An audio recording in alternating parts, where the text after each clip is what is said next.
el principal desafío que enfrenta la empresa familiar en Venezuela?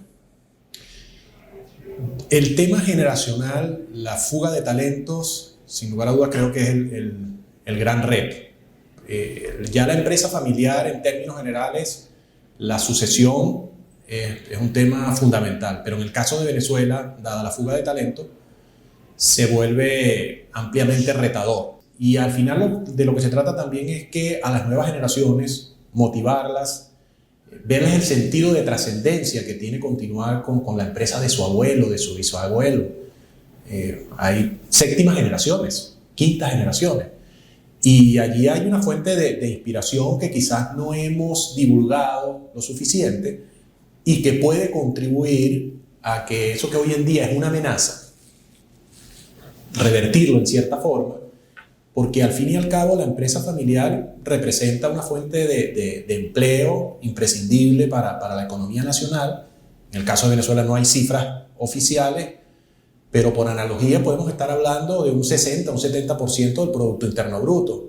Y como fuente de empleo, dentro del sector privado puede ser el sector que más empleo genere.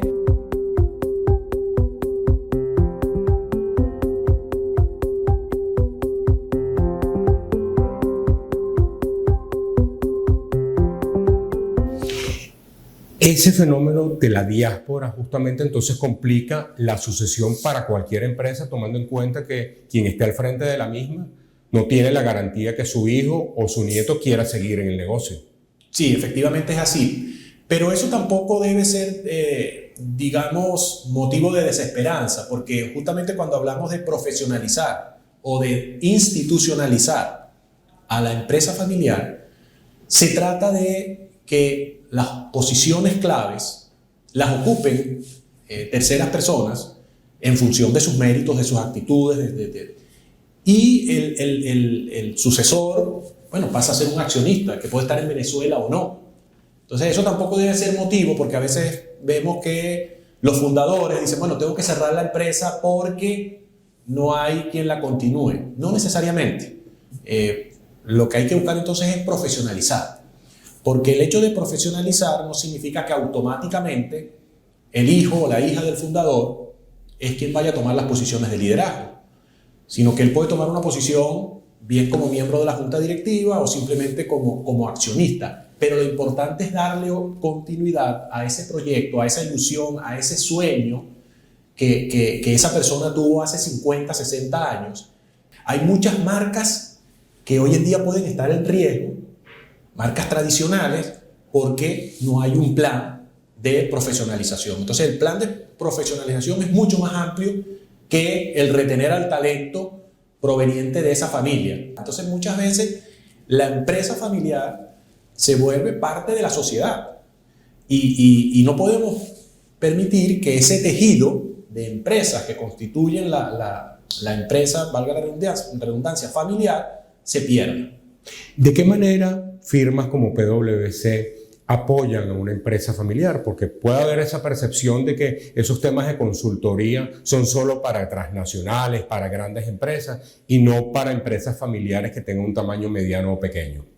Bueno, justamente nosotros al fin y al cabo lo que estamos haciendo en esta primera fase es ser divulgadores y de conectores de conocimientos y de experiencias entre casos exitosos. Creo que las firmas consultoras como PwC podemos ser un buen conector de ese conocimiento acumulado y ponerlo en valor. ¿Cuáles son los principales conflictos generacionales que tiene cuando se está al frente de una empresa familiar? Sí, allí una encuesta que hizo PwC y publicó en abril de este año, en abril del 2022, señala que efectivamente hay diferencias. Hay diferencias, por ejemplo, en lo que tiene que ver con el proceso de digitalización. Las nuevas generaciones quieren avanzar más en lo que es todo lo relativo a la cuarta revolución industrial, todo lo que tiene que ver con las redes sociales, mayor presencia en las redes sociales. Pero también la misma encuesta señala que es posible conseguir puntos de encuentro. Y yo creo que la palabra fundamental aquí es respeto. Respeto entre la experiencia que tiene el abuelo o incluso pudiera llegar a ser el bisabuelo, porque las proyecciones están dando de que en las organizaciones van a convivir 3, 4 generaciones, cosa que no ocurría en el pasado. Entonces, si partimos desde el respeto, de que la experiencia del abuelo no la podemos menospreciar, pero que tampoco el aporte, la innovación y el conocimiento del joven lo podemos despreciar, hay que buscar una combinación entre ambos factores.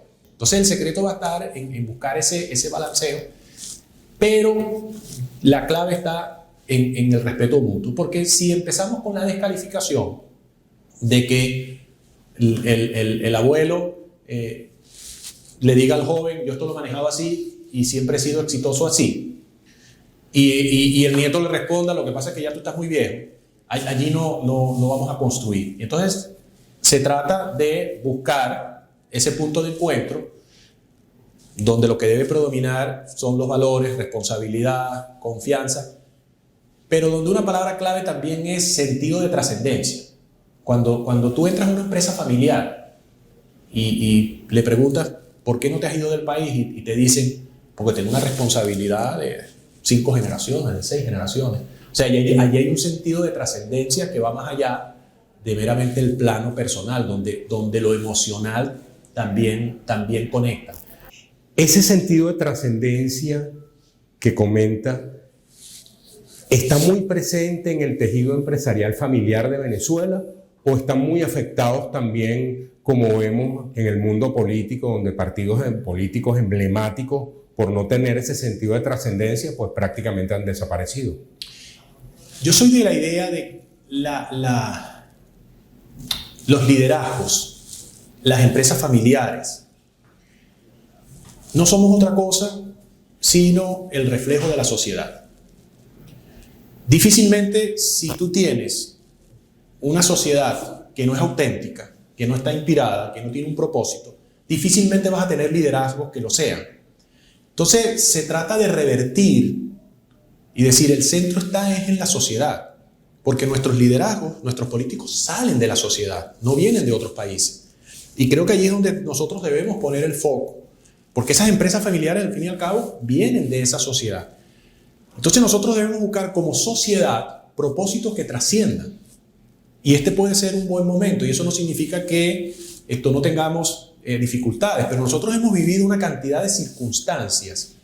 Este país en 10 años ha vivido una serie de crisis de distintas características que aisladamente ya sería un caos. O sea, nosotros en el 2017 tuvimos un default, se dejó de pagar la deuda, en el 2014 se masificó la salida de talento por temas de políticos de lo que se denominó la salida. A partir de ahí los jóvenes decidieron irse del país. Año 16, 17 es escasez de productos. Ahora nos ha venido la pandemia 19. Cuando nosotros vemos todo eso, yo creo que allí también hay una fuente de inspiración. Si nosotros hemos sido capaces de superar todas esas circunstancias, tenemos que ahora buscar propósitos que nos inspiren y que buscamos ese sentido de trascendencia. En la medida en que tengamos una sociedad que quiera trascender, que sea una referencia, que haya una inspiración de decir, ¿por qué no es posible el milagro venezolano? Al igual que se habló en algún momento del milagro alemán o del milagro español. ¿Es posible el milagro venezolano? Sí, es posible, pero eso requiere, eso no es mágico. Eso no va a ser una persona quien lo va. Cada uno de nosotros en su metro cuadrado tiene que hacerlo lo mejor posible, asumir su responsabilidad. Y eso requiere de perspectiva estratégica. Es decir, tenemos que mirar ese futuro que deseamos. No hay un futuro, hay muchos futuros, en función de la acción que tú ejerzas hoy. Entonces es un tema de actitud frente a ese futuro. Si la actitud es pasiva, bueno, lo que vas es a sufrir los cambios que te vienen. Si es una actitud reactiva, bueno, según vaya viniendo vamos viendo, que es una frase terrible que tenemos en la sociedad venezolana. Pero vos también tenés una actitud preactiva, es decir, yo me preparo para el futuro, o aún más, proactiva. ¿Cuál es el futuro deseado?